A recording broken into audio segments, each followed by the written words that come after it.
Thank you very much. It's an honor to be with you. Many things are happening that are exciting, very exciting for our country.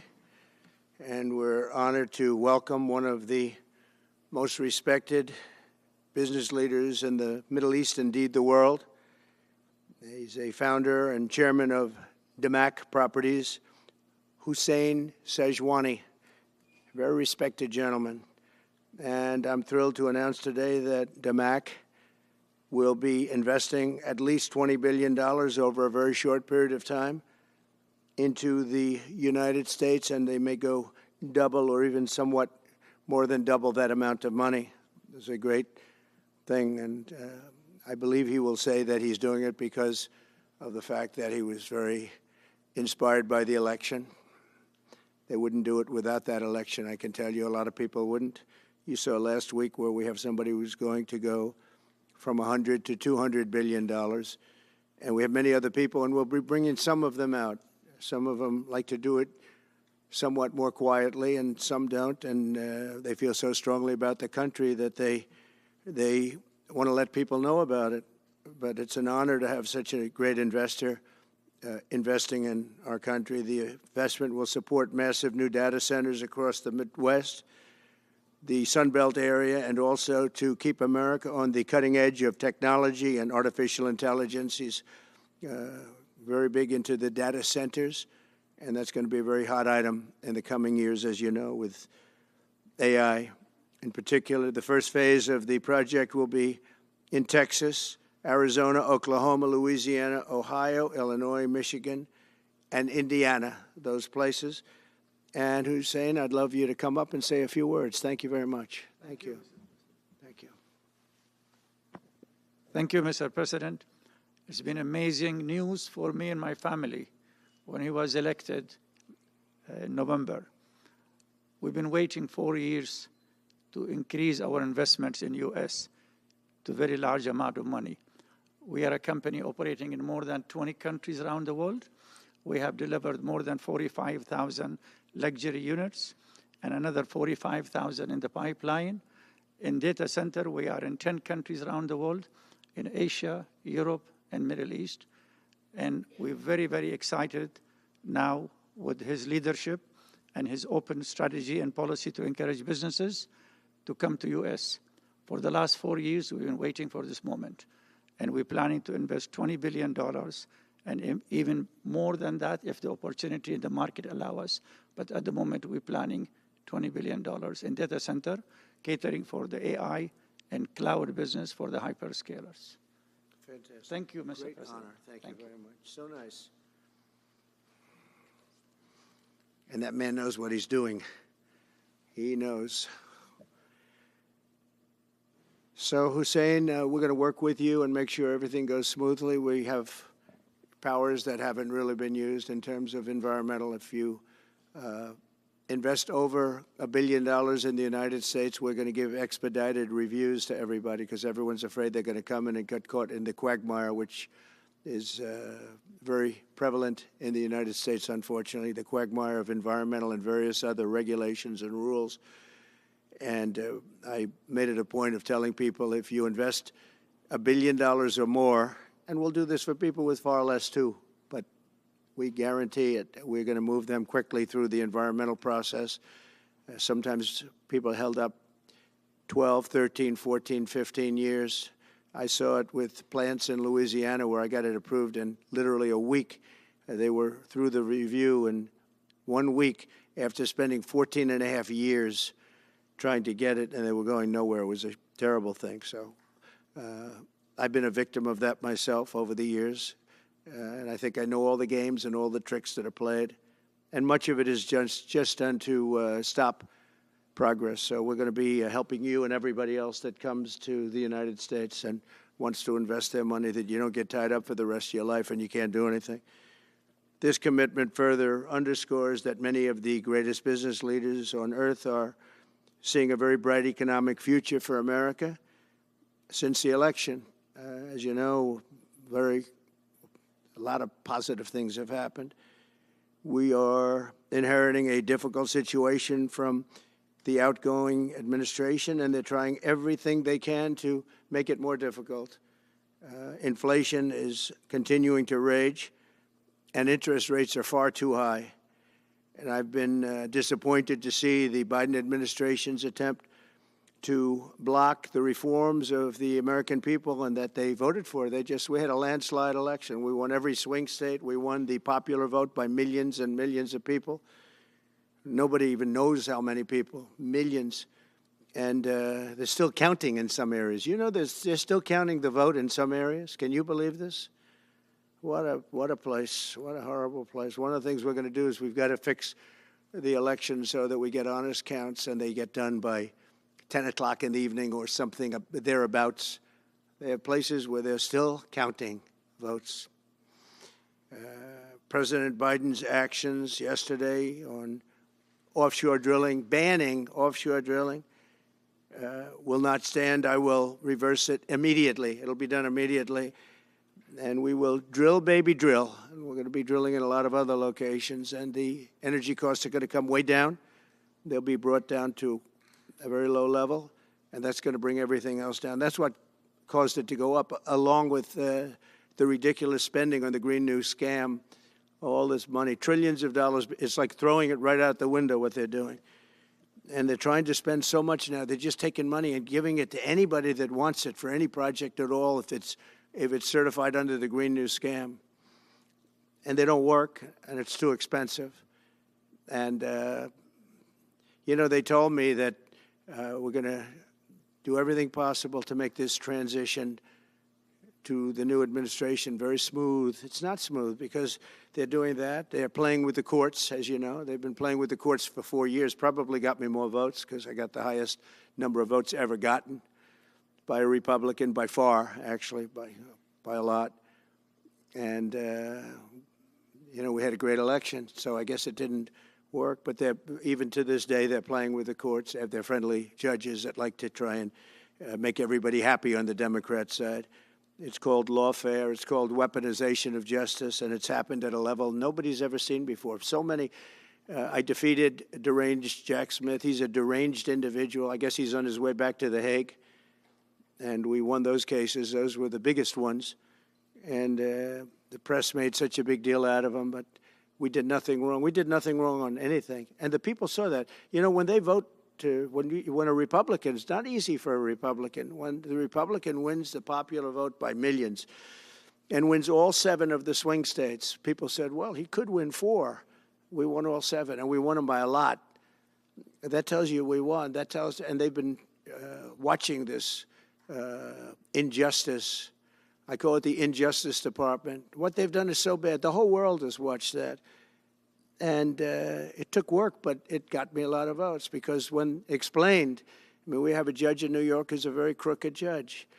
I'm under a gag order. I can't even talk about aspects of the case that are the most vital aspects. I'm under a gag. Do you know that I'm the president-elect of the United States of America? I'm a former very successful president. We had the greatest economy in the history of our country. We had borders that were sealed and beautiful. Everything was good. We had no wars. We defeated ISIS. We had no wars. Now I'm going into a world that's burning with Russia and Ukraine, with Israel. You took a look at that attack on October 7th, the attack on Israel, with the horrible way they got out. Not the fact that they got out. I would have been out before them. But we would have been out of Afghanistan with dignity and strength as opposed to looking like a bunch of fools with 13 dead and many, many badly, horrifically injured. Nobody ever talks about them. No arms, no legs. Nobody ever talks about them. The way they got out was outrageous, leaving billions of dollars of brand new military equipment that I bought in the hands of the Afghans and specifically the Taliban. It's the group. And we were doing very well. We would have been out. We would have been respected. I think it's one of the reasons it was so badly handled, that withdrawal where people are jumping onto airplanes, falling off the sides of airplanes when they're 3,000 feet in the air. And nobody's ever seen anything like that, the worst. And because of that, I think Russia went and attacked Ukraine. When they saw that, they said, these guys are incompetent. They don't know what they're doing. But we know what we're doing now, and that's going to all end. And we have a great military. I defeated ISIS. As you know, we're in no wars. I just finished a couple. And we got also our soldiers guarding Syria and Turkey. We're in the middle. We had 5,000 soldiers. They would have been gobbled up with two armies. We had one army, 300,000. We had another one, 500,000 or 600,000, getting ready. We had 5,000 people in the middle. I said to a general, how do 5,000 people do in that case? And the general just looked at me and said, not well, sir, not well. And I took him out. And you know what happened? Nothing.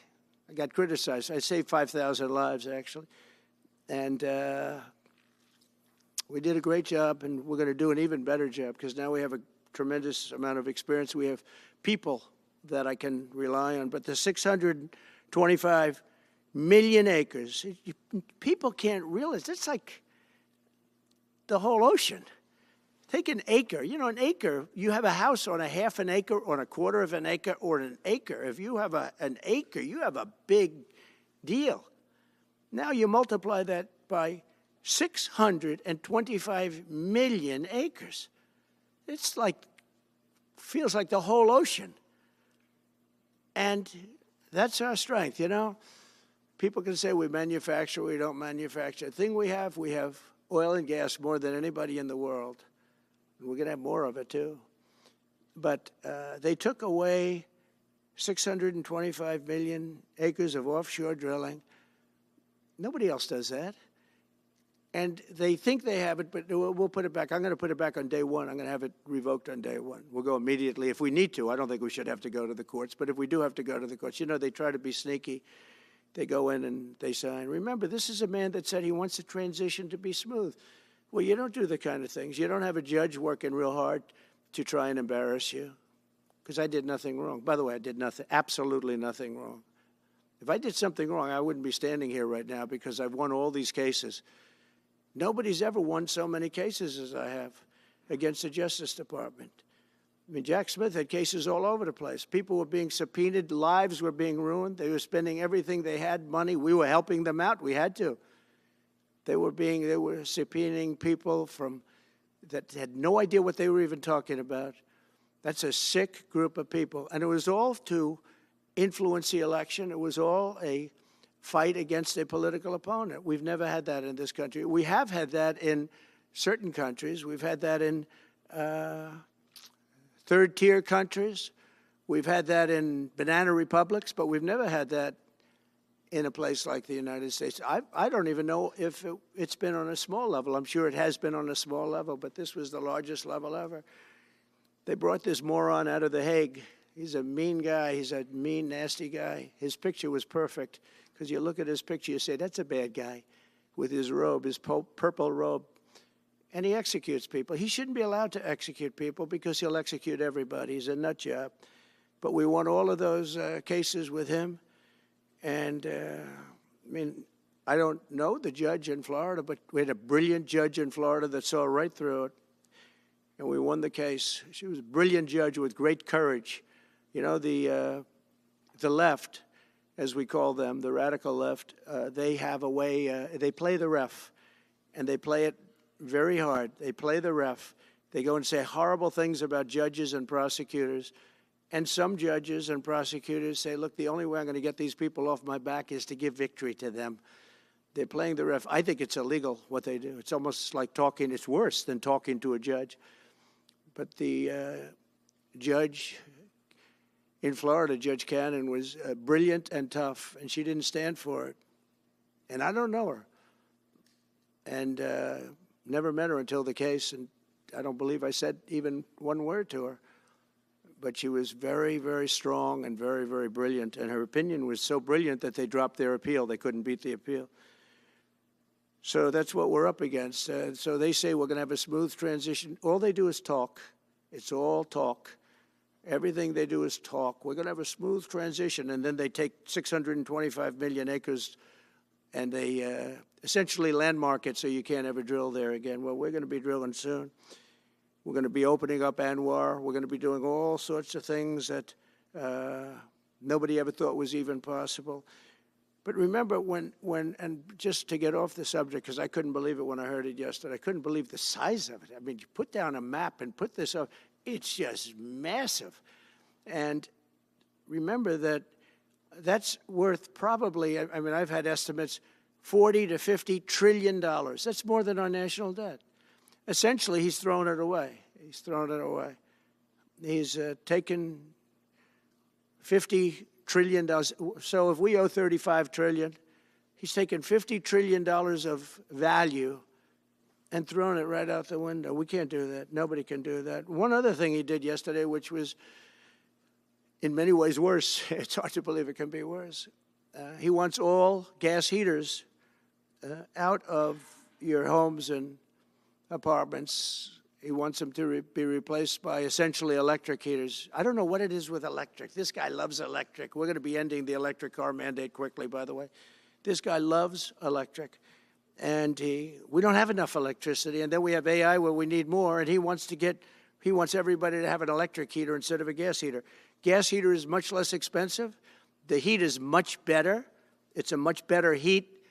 As the expression goes, you don't itch. Does anybody have a heater where you go and you're scratching? And that's what they want you to have. They don't want you to have gas where you don't have the problems of the electric. And the source is plentiful. They're much cheaper to operate. They're much better. They work much better. They look much better. 60% of homes and apartments have gas heaters. He wants them all removed quickly.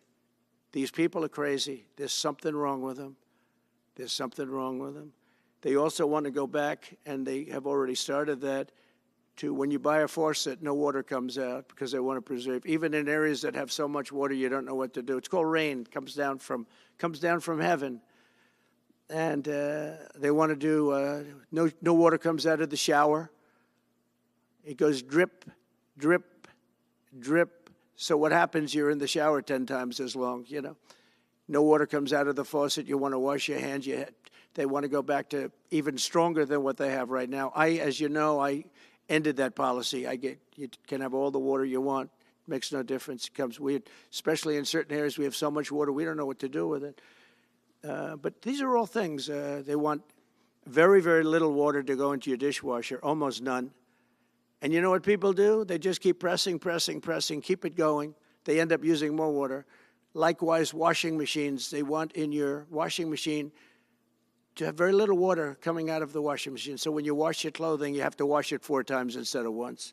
You end up using more water. We're a party of common sense, and things that I'm telling you now is really all about common sense. On January 20th, we'll turn the economy around very quickly, because right now when I think of our economy, I think about inflation. That's what we have. We have inflation, I believe, at a level that we never had before. There's never been anything like it. And over the next 4 years, the United States is going to take off like a rocket ship. But really, it's already doing it. If you take a look, just last month, SoftBank announced the $200 billion. I think it'll be 200. He said between 100, and I said, how about making it 200? And he sort of said yes, but let's say it's 100, but it might be 200, right, Brian? Dollars, United States, creating more than 100,000 jobs. Hussein just announced a tremendous investment that he's going to make, and that's money that's in the bank. He's going to come and do it, and he'll do a great job, and he'll build the best centers in the country, I guarantee, because I know the way he builds. Since my election, the stock market has set records. The S&P 500 index has broken above 6,000 points for the first time ever, never even close. In a single month, small business optimism soared 41 points. It's not a 41. It went up 41 points. And that's the largest in the 39-year history of the group that does it. According to Gallup, the American people's confidence in the economy has just surged to the highest level in history. That's why I have a news conference like that. I take the greatest business leaders in the world. I say, hey, do you want to say you're going to invest the money?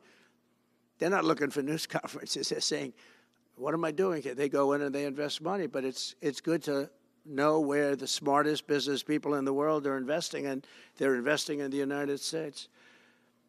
So we've done this all in 2 months of not being there. You know, we haven't been there. And It's pretty amazing, and we think we're going to do some really great things, really great things. We're being respected again all over the world. The Panama Canal is a disgrace, what took place at the Panama Canal. Jimmy Carter gave it to them for $1, and they were supposed to treat us well. I thought it was a terrible thing to do. You know, it was the most expensive structure ever built in the history of our country, relatively. It would be the equivalent of substantially over $1 trillion today. We lost 38,000 people. Think of it, 38,000 people, they died from malaria, mosquitoes. They were unable to stop the mosquitoes. They paid people 5 times more to take the job. Many of those people died. We gave it away for $1.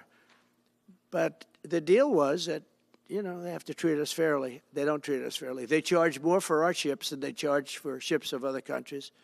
They charge more for our Navy than they charge for navies of other countries. They laugh at us because they think we're stupid, but we're not stupid anymore.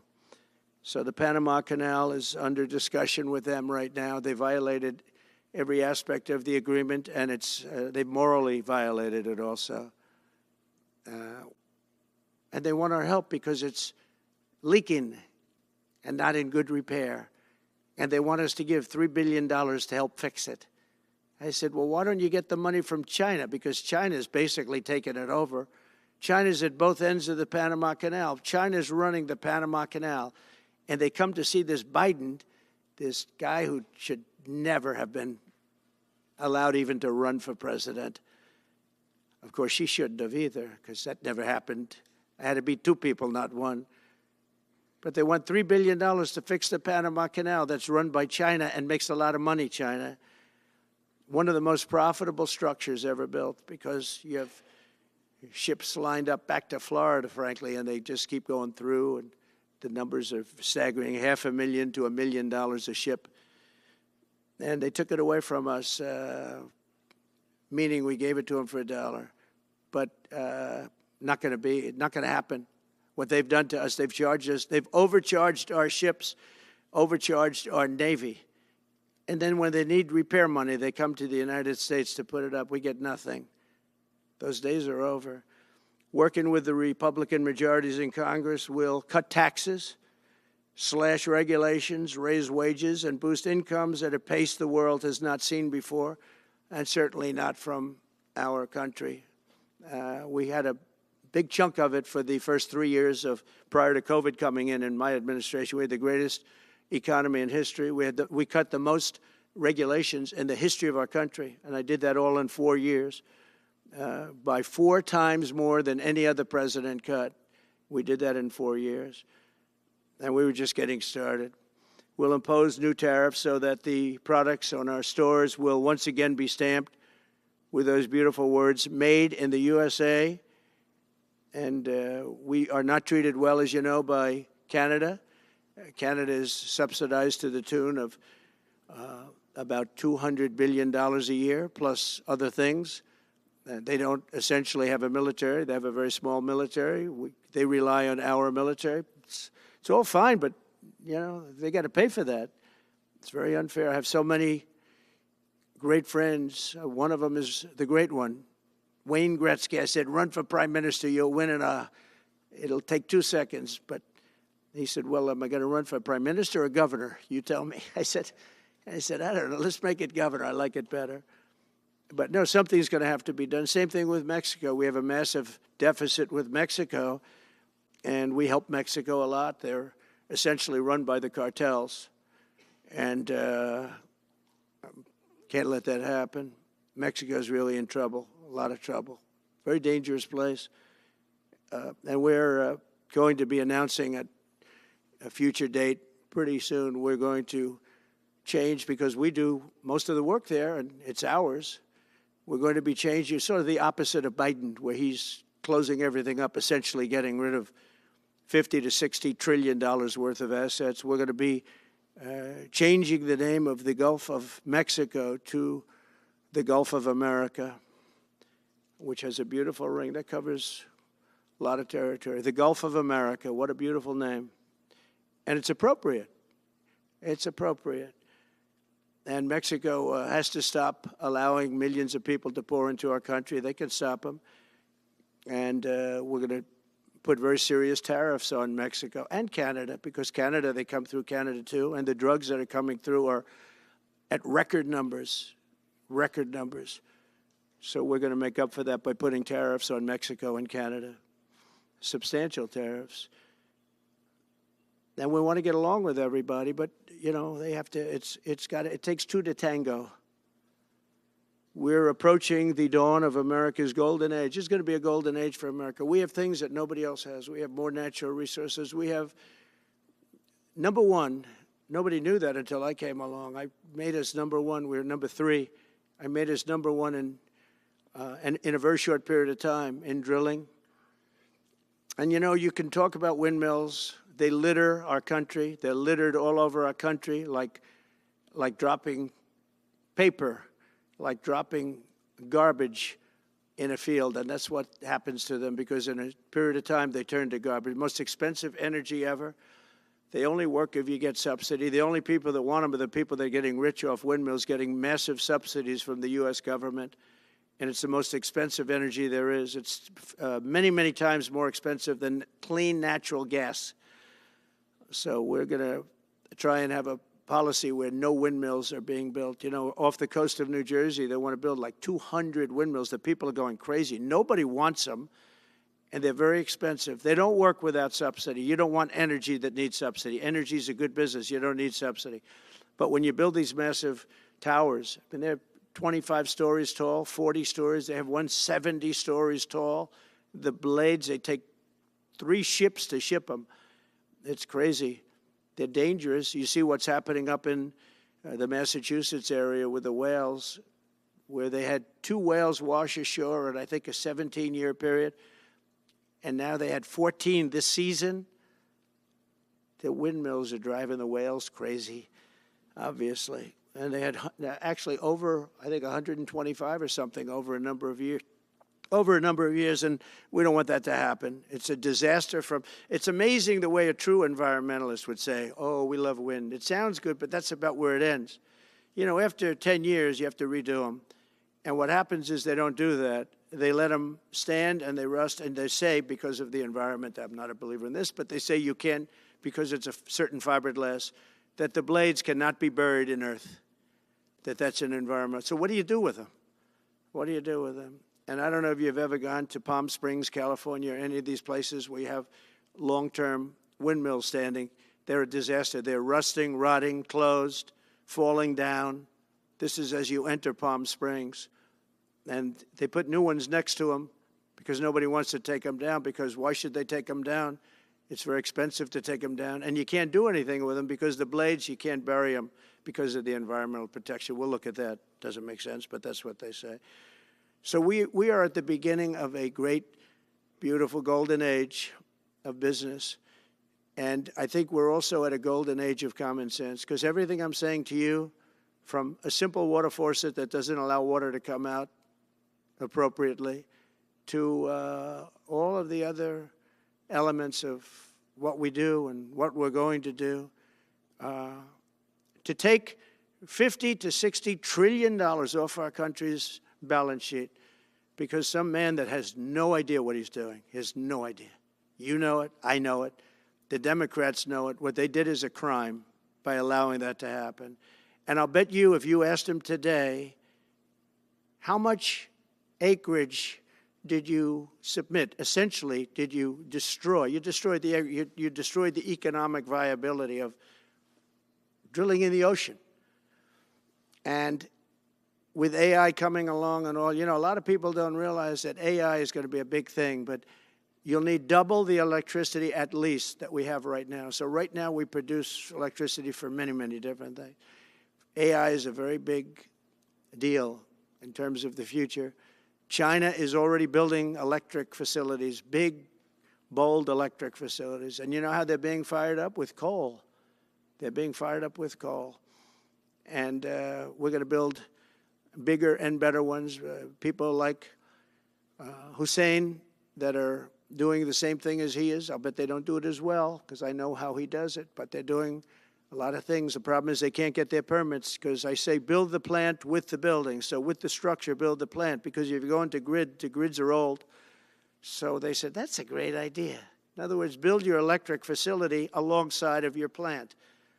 And you could have extra output if you want, because once you build it, you can make it larger pretty inexpensively. You could have extra output, which you'll sell to the public, but build it with the plant, and people are loving that idea. So we're going to have a lot of fun making America great again, and it's going to happen, I think, very, very quickly. It's already happened. So I would say this, and this has been pretty openly reported by the news. There's never been anything like what's happened in the list. Since we won the election, a couple of months, since we won the election, the whole perception of the whole world is different. People from other countries have called me. They said, thank you, thank you. The perception of the whole world is different. We're going to have to settle some big problems that are going on right now. We're going to have to settle up with Russia, Ukraine. That's a disaster. I look at numbers every week, the number of people being killed in that war. People don't know, mostly soldiers now.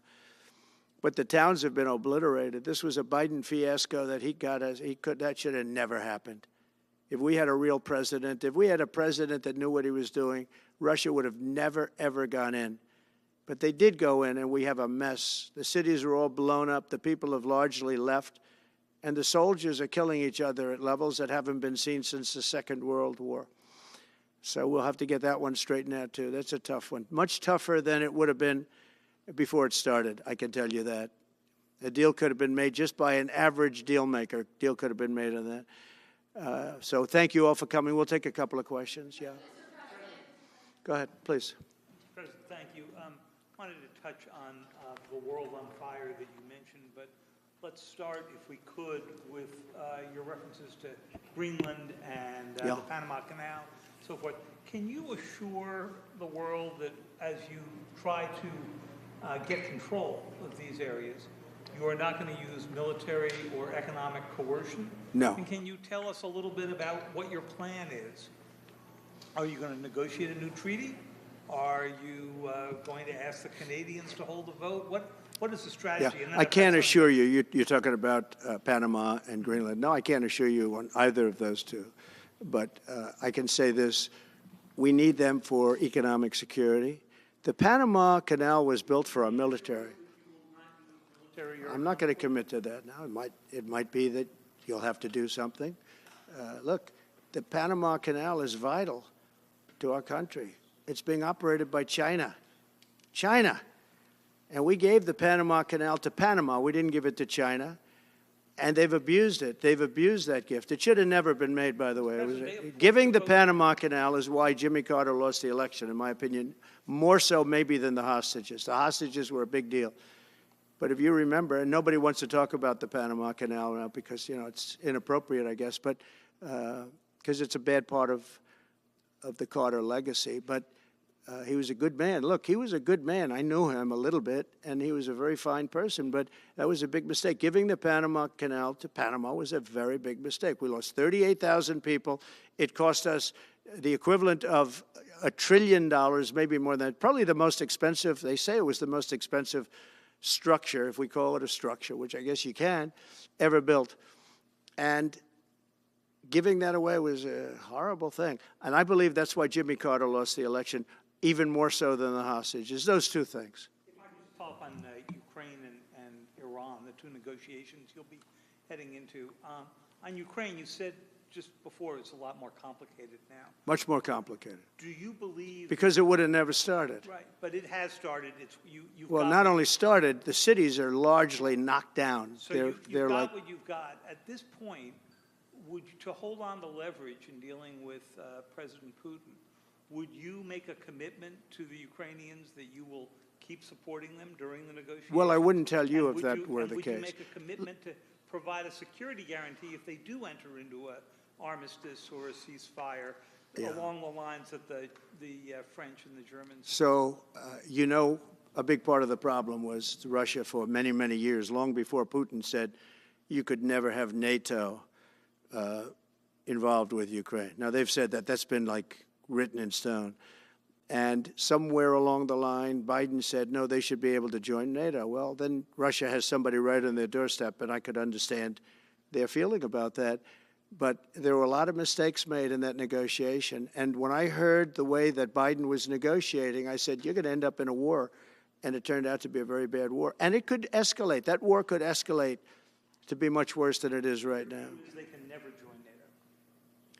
Well, my view is that it was always understood. In fact, I believe that they had a deal, and then Biden broke it. They had a deal which would have been a satisfactory deal to Ukraine and everybody else, but that Biden said, no, you have to be able to join NATO. And that's always been, and nobody knows more about NATO than I. You know, years ago when I first started this, I didn't know too much about NATO, but I got it right anyway. I said they're taking advantage. I'm the one that got, and the Secretary General was here, as you know, 2 weeks ago, saying that if it weren't for me, NATO wouldn't even exist right now, because I raised from countries that weren't paying their bills. At that time, 28 countries, 20 of them were not paying their bills, 21 to be exact. They weren't paying. Or they were paying a very small portion. And I raised over $680 billion, that was the number he gave, by saying, if you don't pay, we're not going to protect you. And as soon as I said that, the money came pouring in. But Obama could have said it. Other people could have said it. Bush could have said it. Nobody said it but me. I took a lot of heat. They said, oh, that's a threatening statement. Well, they weren't paying their bills. I said, we're not going to protect you if you're not paying the bills. So in a true sense, I saved NATO, but NATO's taken advantage of us. And one of the problems that I have, and I've said it openly, I said it to President Zelensky, Europe is in for a tiny fraction of the money that we're in. Now, whether you like that situation or not, Europe is much more affected than the United States. We have a thing called the ocean in between us, right? Why are we in for billions and billions of dollars more money than Europe? And, you know, they're a similar size, a little smaller, but they're a similar size economy as the United States when you add them up. And yet Europe is in for a small fraction of the number the United States is in. Now, Biden could have called them up during the term. That's what I did. I said, you have to pay your bills. And they all, one stood up. I won't say who. You'll probably have it because the papers, the media hated to report on it. But a prime minister stood up from a country, you know, our famous meeting of 28 nations with no press, no anybody in the room. He stood up. He says, does that mean if we don't pay our bill, and at that point it was 2%, it should be 5%. It should be 5%, not 2%. But at that point it was 2%, but many people didn't pay. Some people didn't pay anything. But many people were way, including Germany. Germany was at less than 1%. You're going to press for 5%? Well, I think NATO should have 5%, yeah. Well, you can't do it at 2%. I mean, at 2%, every country, if you're going to have a country in a regular military, you're at 4%. I think they should be, you know, they're in dangerous territory. I think it should be, they can all afford it, but they should be at 5%, not 2%. I'm the one that got them to pay 2%. But a gentleman stood up, a prime minister stood up, and he said to me, sir, could I ask you a question? You're saying we have to pay our bills. If we don't pay our bills, will the United States protect us from Russia? I said, if you don't pay, you mean you're delinquent? He said, yes. He said, if you're delinquent, we will not protect you. I took a lot of heat. Although it was somewhat closed door, I took a lot of heat from the media. And you know what happened? The money started pouring in. That's why NATO has money. And the Secretary General said it was the most incredible thing he had ever seen in a negotiation. Now, if I would have said, yes, we will, nobody would have paid. If I would have loved to say, yes, we'll protect you even if you don't pay. But that's not the way life works. Mr. President, two questions related to each other. First, you said on your first day of office you're going to pardon January 6th defendants. Are you planning to pardon those who were charged with violent offenses? Well, we're looking at it, and we have other people in there. And as you see, I guess 24 or 28 people came now from the FBI. That came out very quietly. Nobody reported it, but they had people in some form related to the FBI. They had 4 or 5 people that were strongly related to the FBI. We have to find out about that. We have to find out about Hezbollah. We have to find out about who exactly was in that whole thing, because people that did some bad things were not prosecuted. You know, I see it all the time, and you see it too. People that were doing some bad things weren't prosecuted, and people that didn't even walk into the building are in jail right now. So we'll be looking at the whole thing, but I'll be making major pardons. Yes, please. Please. On Jack Smith's report. Good afternoon, Mr. President. It's good to see you again. Two questions about Syria and the ongoing war in Gaza. About Syria, the Pentagon disclosed last month the U.S. has some 2,000 troops in Syria. That's almost double the number initially we were told of 900. Will you keep that troop capacity the same upon taking over? Well, I won't tell you that because that's part of a military strategy, but I will say it was Turkey. Turkey's been after that country in different names and different forms and shapes for 2,000 years. Those people that went in are from Turkey. And President Erdogan is a friend of mine. He's a guy I like, respect. I think he respects me also. He's the one that didn't go after certain people after I requested that he not. You know who I'm talking about, the Kurds. I don't know how long that's going to, because they're natural enemies. They hate each other. But he didn't do that yet. And he didn't do it in the past also. He started, and I said, please don't do that, and he didn't do it. So, but if you look at what happened with Syria, Russia was weakened, Iran was weakened, and he's a very smart guy. And he sent his people in there through different forms and different names, and they went in and they took over, and that's the way it is. I'm sorry, I don't mean to interrupt you. Do you have concerns about HTS taking control of By the way, I Syria at this have point? the envoy here. Is that in the back?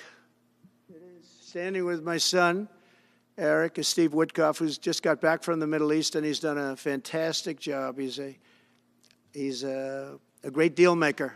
I said, what we need there is a deal maker, because nobody makes a deal. We have people that understand where the rivers are and where the meets and bounds are, but they can't talk. They can't make deals. Steve's done a great job. I just want to thank you, Steve. You've been working endlessly for months, and he's working specifically on the hostages, trying to get them back. Well, that was my second question. Is Hamas Steve, released come up for a second. Maybe you might want to say a couple of words. Sir, I didn't- Hamas released another hostage I didn't know Steve was going to be here, actually. Neither did I. He's done a fantastic job, and it's a dangerous job, too, and we appreciate it. He didn't know about this kind of danger and the other deal-making he does. Now he sees a lot of big danger. Come on up, Steve. Mr. President, can I ask you a second part of that? Hamas Yeah, released just one another second, hostage please. video. I'm going to give you a little report on the hostages, if I can. Steve? Thank you very much. Thank you, Mr. President. Wow. Well, I think we're making a lot of progress, and I don't want to say too much because I think they're doing a really good job back in Doha. I'm leaving tomorrow back to go to Doha, but I think that we've had some really great progress, and I'm really hopeful that by the inaugural, we'll have some good things to announce on behalf of the President. I actually believe that we're working in tandem in a really good way, but it's the President, his reputation, the things that he has said that are driving this negotiation. And so hopefully it'll all work out and we'll save some lives.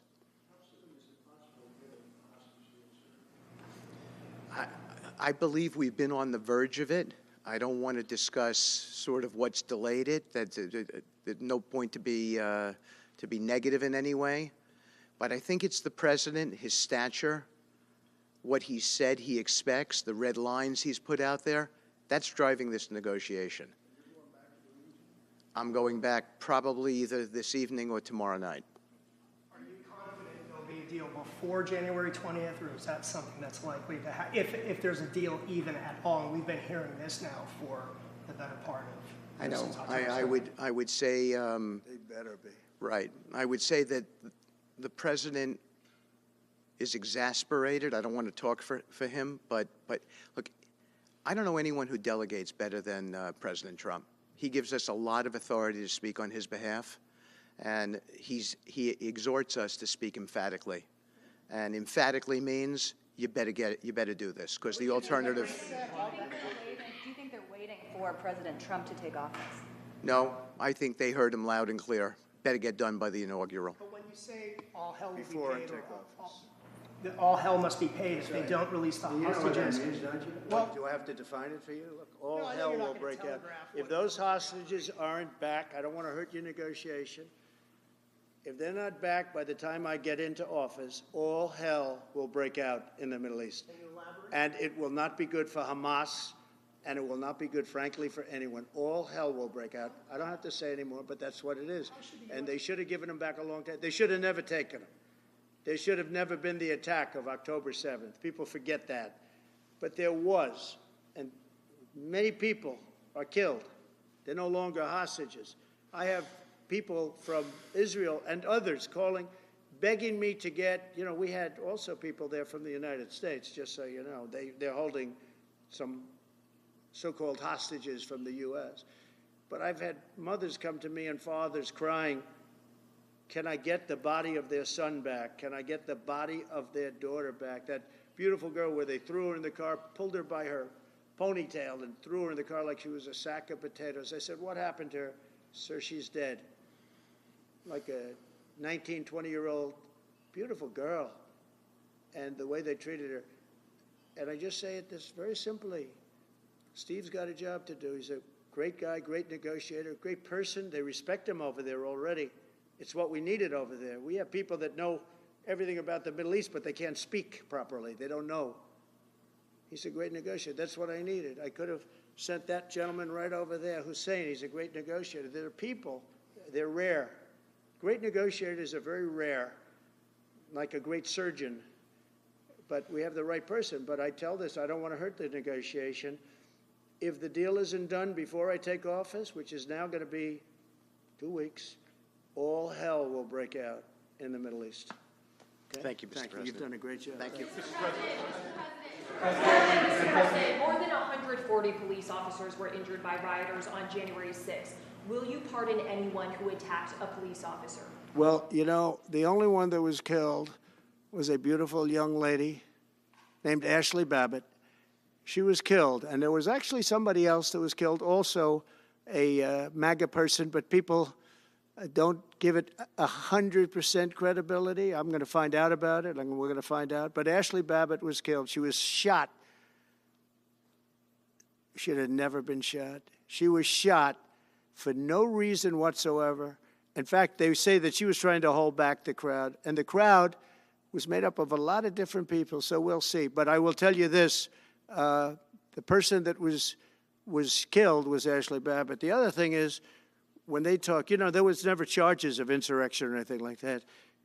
But if there were, this would be the only insurrection in history where people went in as insurrectionists with not one gun, okay?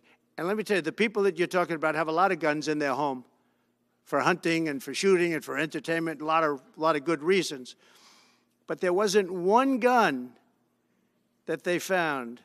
And why didn't they find the bomber, the pipe bomber? They know who the pipe bomber is. The FBI knows who it is. The status of the FBI has gone down so far, and the status of the DOJ, or as I call it, the Department of Justice, it's the Department of Injustice. It's being laughed at all over the world. And hopefully with Pam Bondi and with Kash Patel and with other people that we're putting in, that will all come back.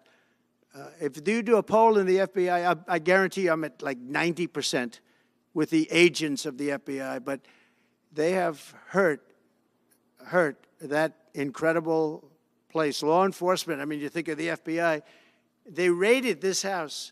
By the way, they could have told me, could I see this? I would have given them, I actually told them, come in anytime you want. You can see anything. They raided the house, and the case was dismissed. And now I'm in litigation. I'm suing them for doing that. And I feel so badly doing it. I'm the President of the United States, and I'm suing the United States. But I'm suing them for other things, too. The FBI has gone so, its reputation has been so horribly hurt. Between Comey, who is the worst, and all of the others, what's happened to the FBI is, and we're going to make it great again. We're going to make the FBI great again. We're going to make the Department of Justice fair and strong, but fair again, because all they did was attack me because I'm their political opponent, and that includes with local judges like Marchand. You ought to find out. Ask them, why do I have a gag order where I'm not allowed to speak? Think of it. I'm the President of the United States, and I'm not allowed to speak. Why? because if I did speak, people would understand the scam. It's a scam. And we have very dishonest judges, and New York judges are very bad. We had one that valued this house at $18 million because it was good for their case. He actually valued that chandelier is worth more than $18 million. He valued this house as $18 million. And we have another one who was so nasty, so horrible, such a brute, most vicious, vile person. These are New York judges. But we've won most of the cases, so we're very happy about that. Please. Back on Greenland, your position is clear, but have you directed your staff to take these specific actions to draw plans? And can you elaborate again? You didn't rule out military coercion. Well, we need Greenland for national security purposes. I've been told that for a long time, long before I even ran. I mean, people have been talking about it for a long time.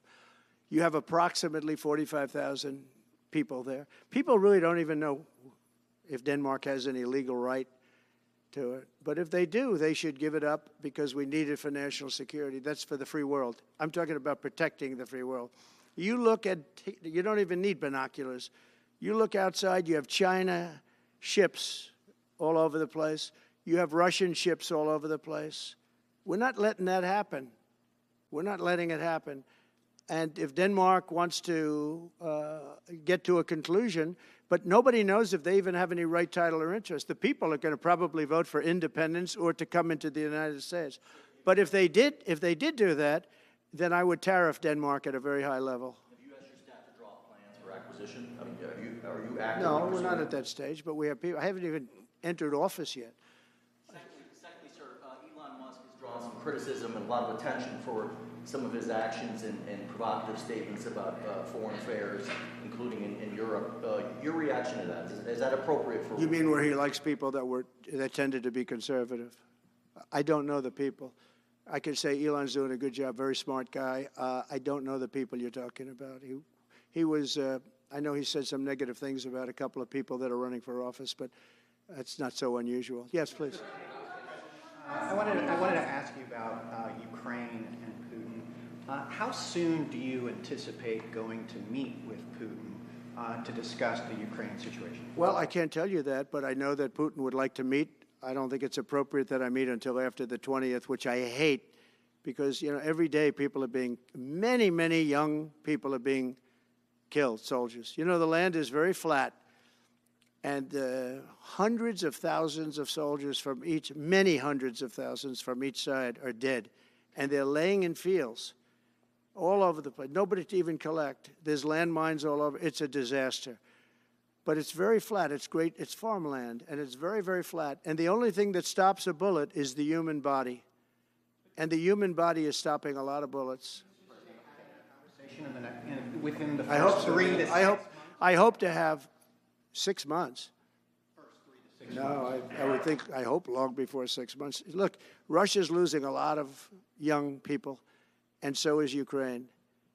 And it should have never been started. That's a war that should have never happened. I guarantee you, if I were president, that war would have never happened.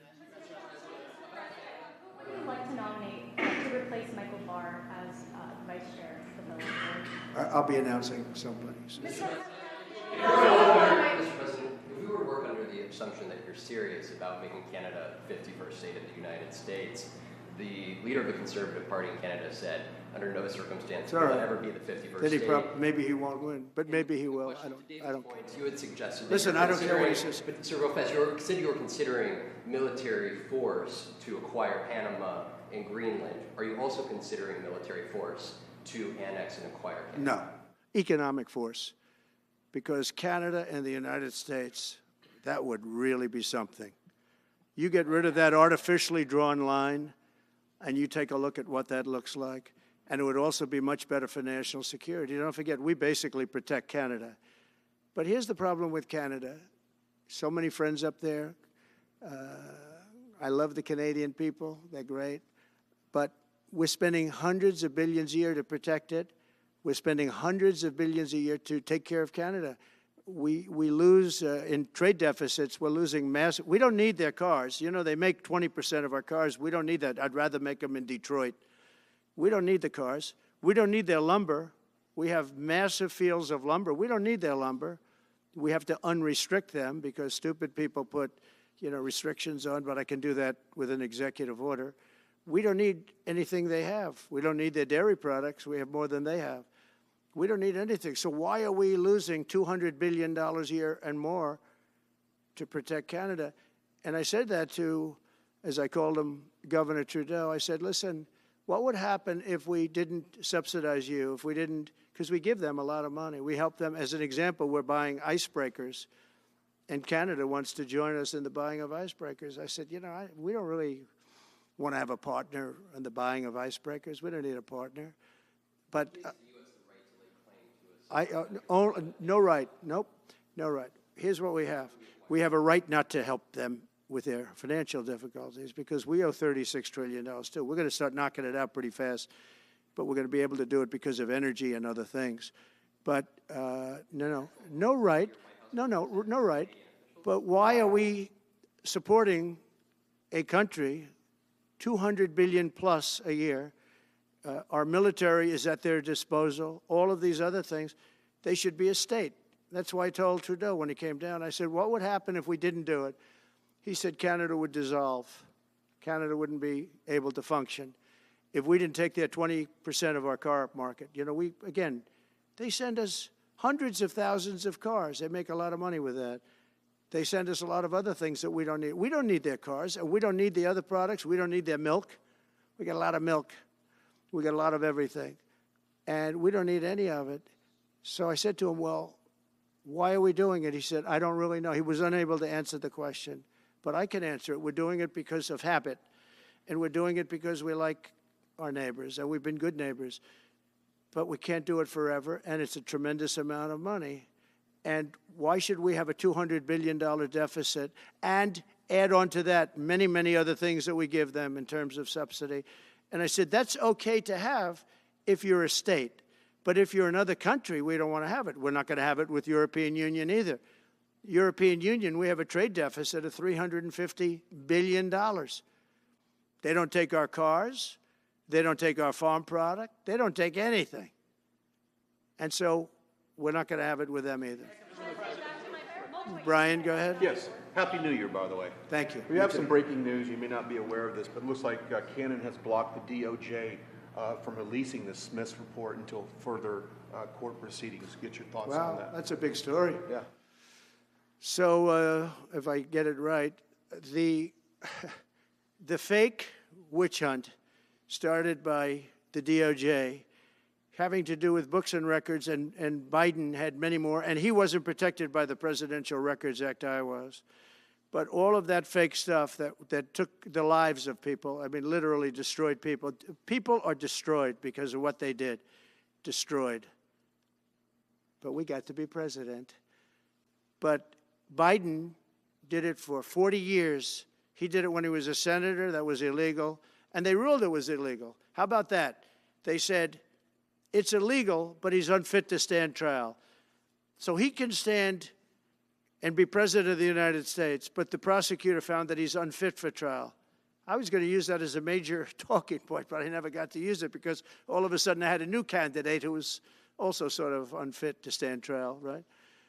But so what you're saying is that the judge just blocked the, so Cannon was thrown off the case. They dropped their appeal because he had no case. They dropped all of that, the lawsuits against us. They lost the lawsuit. So this is deranged Jack Smith. So he dropped the lawsuits. He was told to by the DOJ because they had no lawsuit. They lost in court in front of a very strong and a very brilliant judge. They lost in court, and that pertained to other cases in other courts.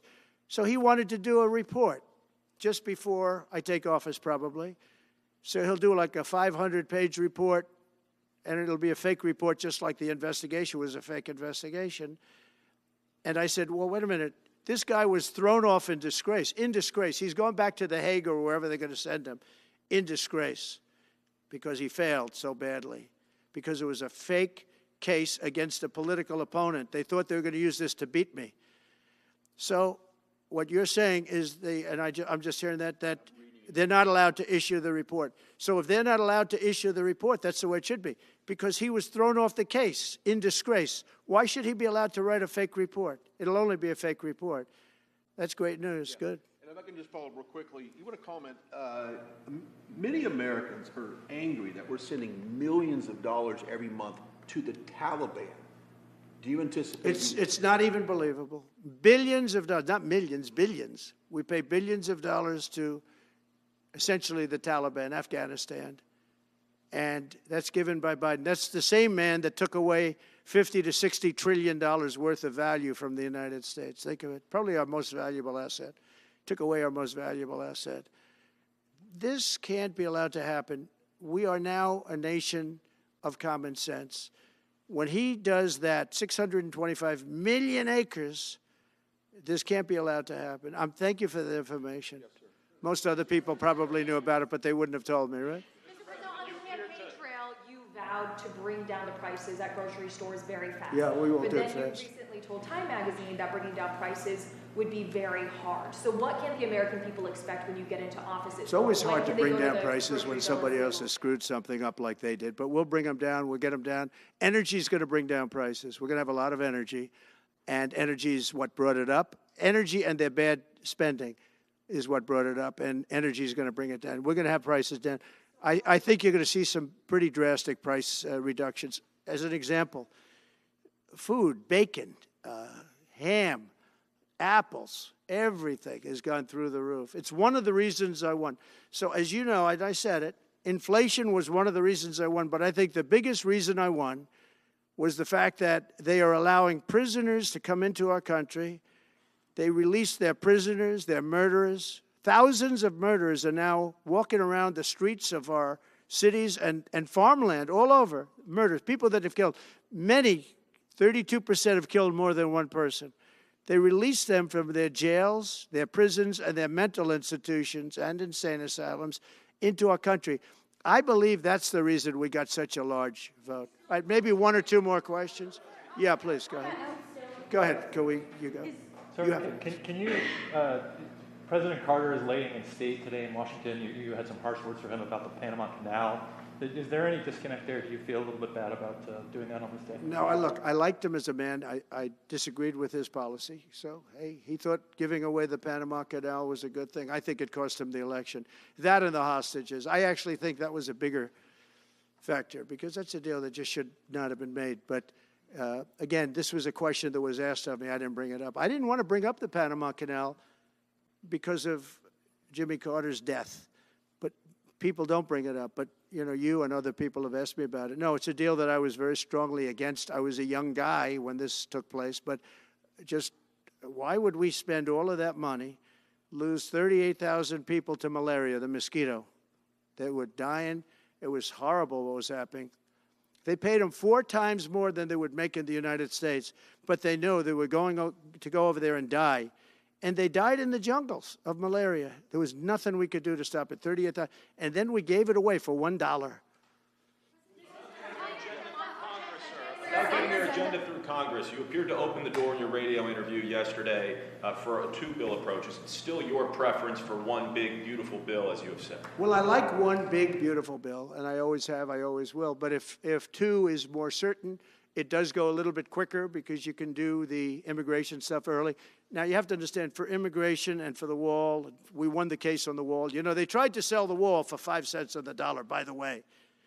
And we had, fortunately, a judge that stopped that. But they were already discarding the wall. And 5 cents on the dollar. And you know what they were doing? They were calling us up and saying, we'll sell it back to you at 200 cents. In other words, double what we paid for it.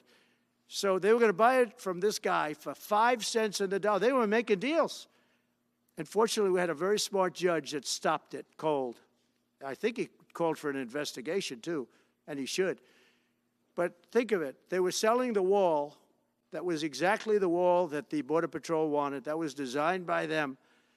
Steel, concrete, rebar, exactly as it was. Very, very heavy steel, very powerful steel, hard to cut. Very, very heavy 7,000-pound concrete, which is a very strong concrete. Everything was top of the line. Very expensive. Would be double what we paid for it then, 6 years ago. But let me just tell you, they were selling it for 5 cents on the dollar to people, and those people were calling us, asking us to pay them 200 cents because it's a good deal because we can have it immediately. And you know what immediately is? Just leave it in place. No, the papers haven't written that, though. That deal is like all the other things that these people do. These people either hate our country or they're very stupid. And I don't believe they're stupid because nobody can cheat on elections like they cheat and be stupid. They either hate our country or they're stupid.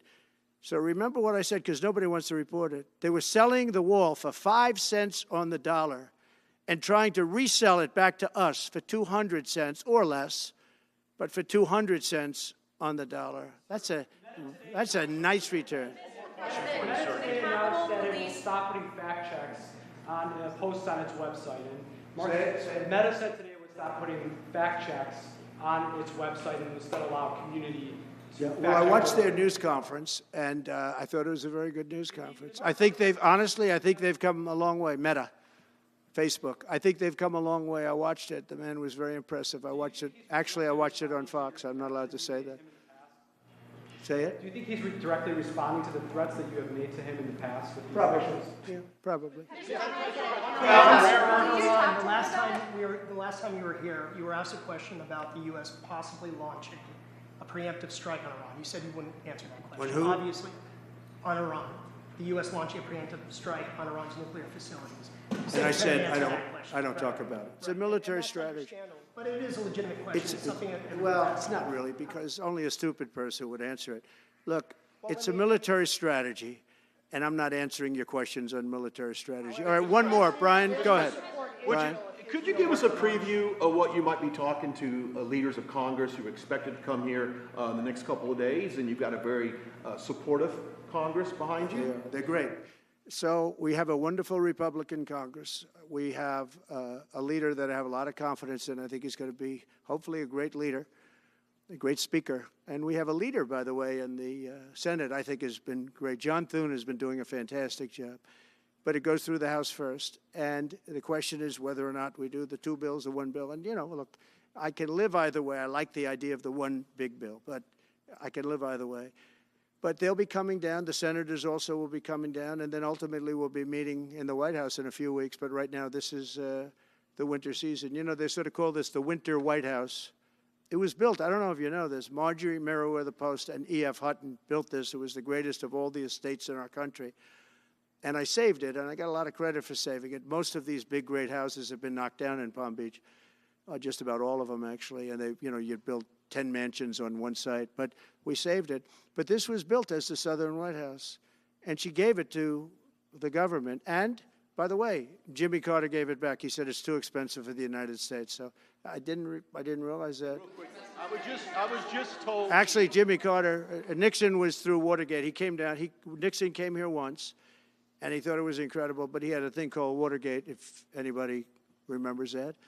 And so he had other things on his mind, to put it mildly. And Jimmy Carter felt that it was too extravagant for the country. So fortunately for me, he gave it back to the foundation, and I bought it from the foundation. President, on reconciliation, some Republicans saying in trade for a massive bill that you and they share the interest in, they want to see big spending cuts. Do you agree with that? And what Well, I'm okay with spending cuts. I like spending cuts. Just I'm on the record for spending cuts. And the debt ceiling was given to us. It shouldn't have been, but it was put in our lap. And what I want in terms of debt ceiling isn't the ceiling. I just don't want to see a default.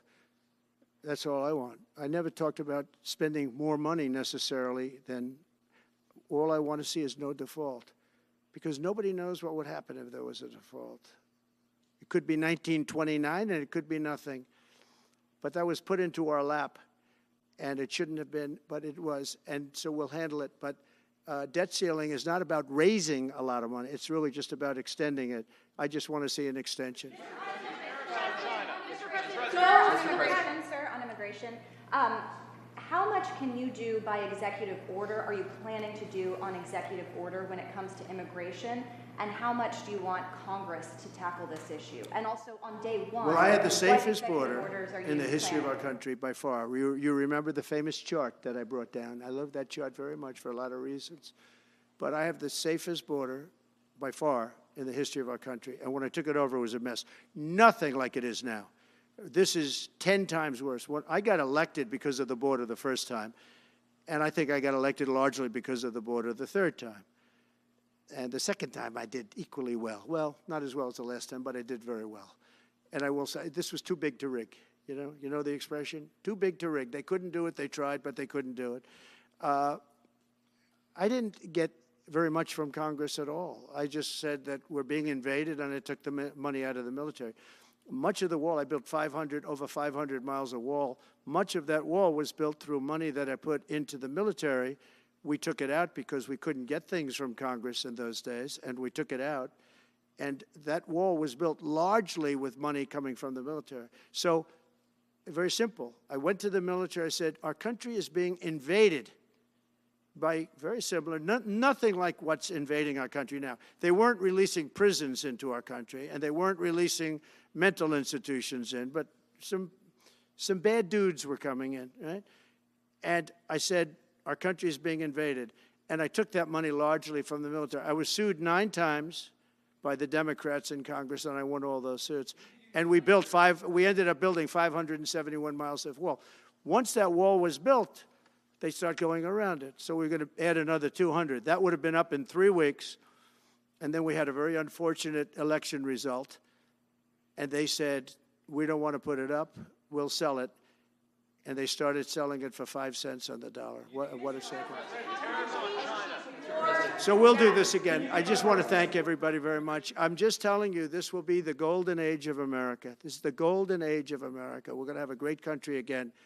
We're a country right now under siege. We have so many different problems, and nobody respects us overseas, but now they do. The Italian prime minister, as you know, came here the other night, just flew in and flew out. She wanted to see me.